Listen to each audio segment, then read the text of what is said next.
gate. Okay, that is the road going to the pavilion and swimming pool.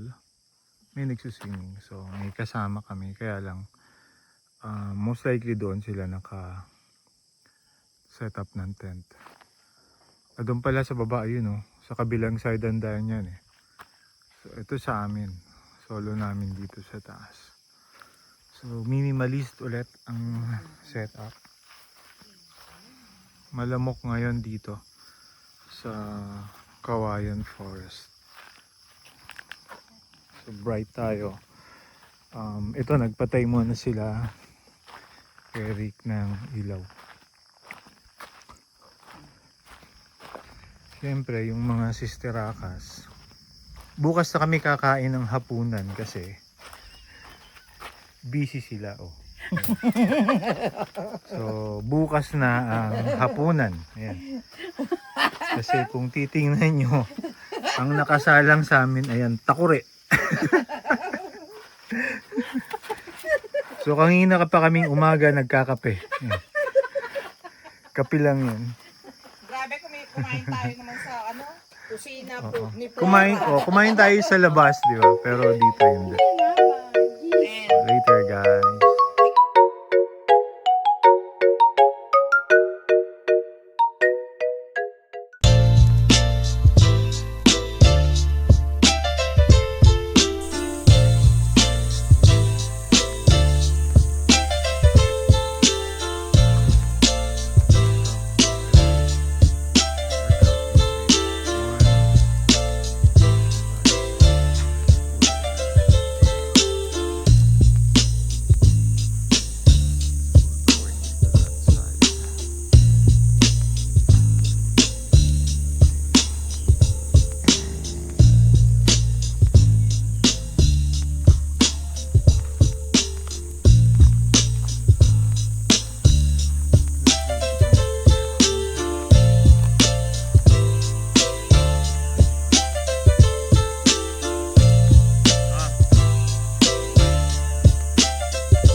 This is the comfort room.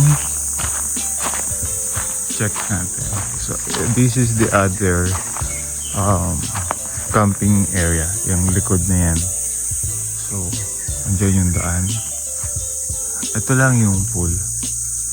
Pupunta tayo dyan mamaya. Ngayon, check muna natin yung CR nila. So still the same, malinis pa rin siya. Shower is sa likod.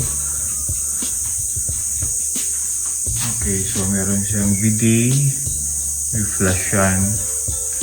We have 1, 2 urinals, yan dalawa.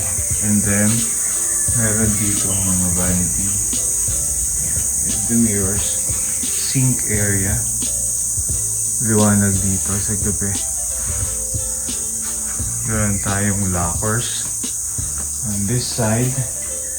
And then, ito kasi yun sa female. Yan. Yung pinunta natin kanina sa male. Ito yung sa female area. Male area. So, andun yung urinal, toilet, and then sa likod yung shower. Sa babae, ito yung kanilang shower area. Sa likod din yan. And then meron ditong drinking fountain. Okay, pakita natin yung kanilang shower. Malinis ang shower.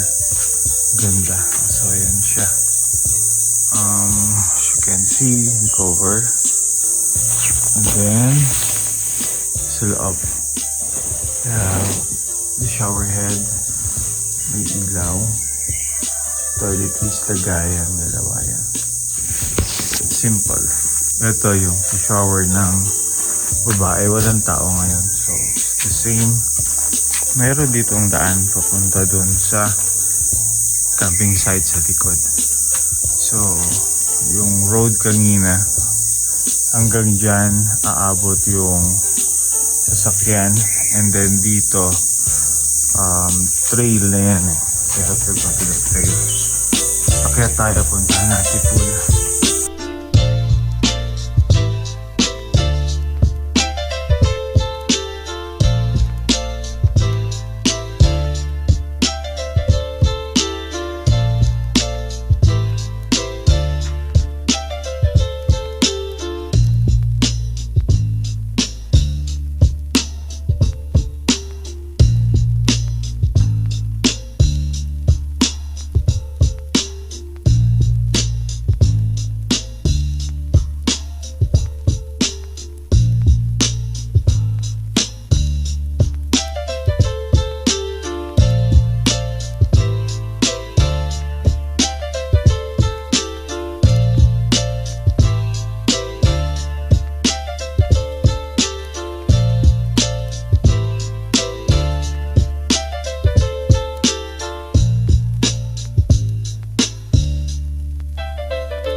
So that's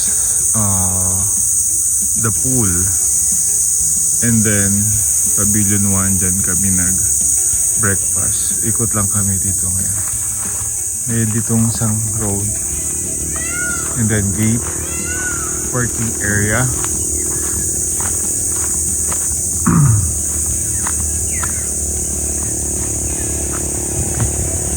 The playground. Andun na sila.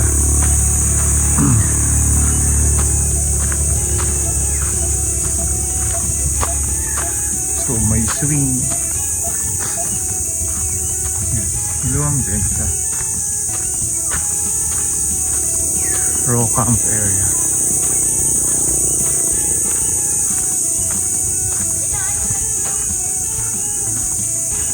Hanggang dun sa loob.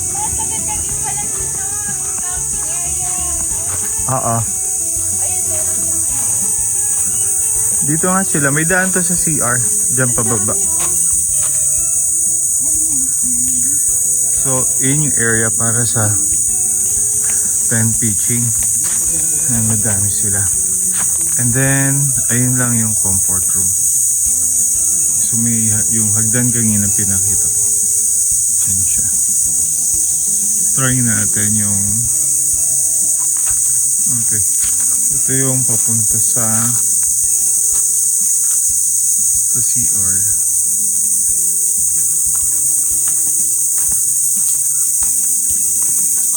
Doon pa sila.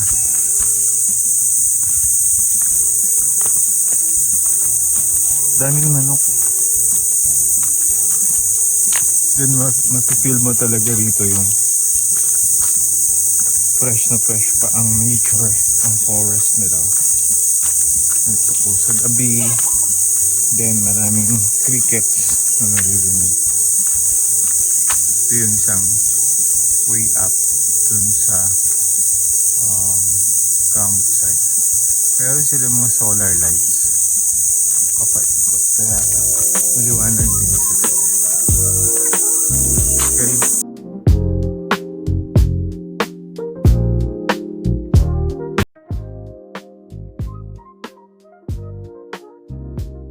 Pahinga muna mga marites.